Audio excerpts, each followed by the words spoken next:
La semaine dernière, j'ai pu prendre la direction de Travis Wetland. Travis Wetland, c'est un morceau de nature posé en plein milieu de Christchurch, un marais qui a traversé les siècles et qui a refusé de disparaître malgré la ville qui s'est construite autour. Non, plus naturellement, c'est un ancien estuaire qui était ouvert sur la mer, puis avec le temps, l'eau salée elle s'est retirée pour que ça devienne finalement un marais d'eau douce. Pour les Maoris, ils appellent ce lieu Orua Pae Roa. Faut dire qu'il est quand même raide, en plus d'être gaillard celui-ci, vu que pendant des années il a été asséché, exploité, et même utilisé comme pâturage.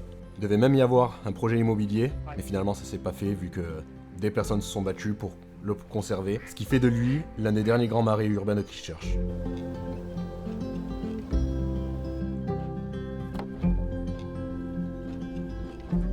Il y a quand même une cinquantaine d'espèces d'oiseaux. J'ai surtout vu des canards, des oies et des oiseaux communs d'ici, les pukeko.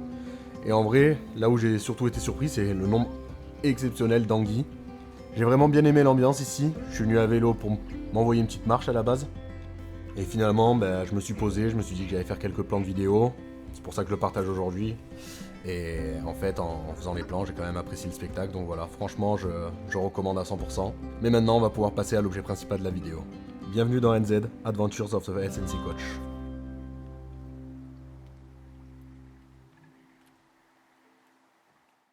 Direction le terrain pour les entraînements de cette semaine. Donc on va d'abord parler de ce qu'on a pu faire. Dans un premier temps, les échauffements et les conditioning. Donc pour chaque séance, je dois prendre en charge l'échauffement. Donc d'abord les joueurs font le déverrouillage et l'activation en autonomie pour arriver prêt et gagner du temps pour la suite. Et ensuite on enchaîne avec des drills, donc des drills généraux type montée de genoux et talons-fesses. Ensuite des gammes athlétiques, puis quelques exercices de saut, de bond. Ce qui va changer de semaine en semaine, ça va surtout être la shape de l'échauffement, la structure. Là par exemple cette semaine on est sur une ligne de 6 joueurs qui au bout du premier drill doit se séparer. Puis au bout de 2 drills, doit se reformer. Donc voilà, c'est un objectif qui s'ajoute. Là, c'est un objectif de communication, essayer de rester connecté avec sa ligne malgré la séparation. Et après ça, on passe sur du corps et du upper body warm-up, donc surtout sur des exercices de crawling, des exercices de déplacement. Là, par exemple, on est sur 3 x 5 mètres en variant les formes et en ajoutant plus ou moins des exercices entre les déplacements. Pour la préparation physique de cette semaine, on a volontairement baissé le volume, étant donné que le match arrive ce week-end, et sachant aussi que cette séance de conditioning se place dans une séance de carrousel, donc il y a 3 exercices rugby, 3 exercices skills rugby qui étaient faits par les joueurs, et entre chacun des blocs skills, il y avait un bloc de conditioning. 4 minutes chacun avec la répétition de tâches sur 40 secondes et 20 secondes de repos, avec un principe d'AMRAP sur du plaquage, du déplacement et de la passe. Et pour le conditioning de cette semaine, on est parti sur un bloc de réaction, donc où les joueurs devaient réagir à mes ordres, right or left, donc déplacement vers la droite ou vers la gauche, switch, passage au sol, et au moment du go, le joueur devait prendre la chasuble, et suivi de ça, une situation de sprint en poursuite entre les deux joueurs qui étaient face à face, donc là sur une distance de 10 mètres. Donc quand le joueur a pris la chasuble, il a un avantage de distance, mais par contre, il doit se retourner pour pouvoir arriver à la ligne d'arrivée. C'est juste assez pour réveiller le système nerveux sans entamer les réserves. L'idée c'est d'arriver au match frais, mais déjà dans un bon rythme. Alors on va profiter de ce fond pour expliquer la suite. Donc là, ce que vous voyez, c'est le Stade des Crusaders, la franchise locale engagée en Super Rugby, l'un des championnats les plus exigeants du monde. Juste en dessous, il y a Canterbury. C'est la province, l'équipe qui joue la NPC, donc le championnat entre provinces, mais aussi l'union qui organise et développe tout le rugby dans la région. C'est elle qui supervise les clubs, les compétitions et la filière qui mène vers le niveau provincial. Dans ce système, l'université de Canterbury évolue dans le Basic Transport Métro Première Compétition, le plus haut niveau amateur de Canterbury. On y retrouve dans l'ordre University of Canterbury, Lincoln University, Christchurch FC, Marist Albion, Linwood, Shirley Viking, Sumner, Burnside, Old Boys, New Brighton, Sydenham et enfin Belfast. Chaque équipe s'affronte sur un match sec, à domicile ou à l'extérieur, tous les week-ends, avant une phase finale qui détermine le champion.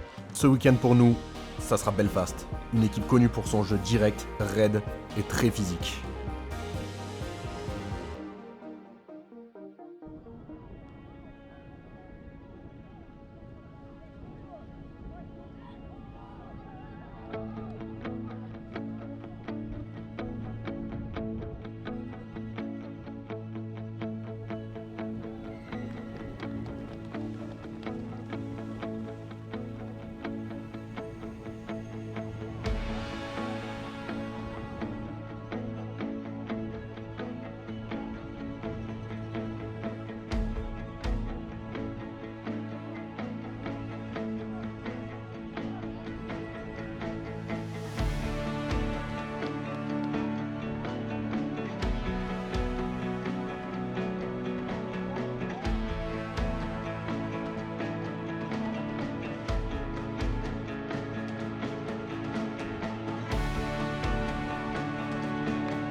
On finit donc le match sur un score de 47-31. Donc on commence la saison de la meilleure des manières avec une victoire et bonus offensif.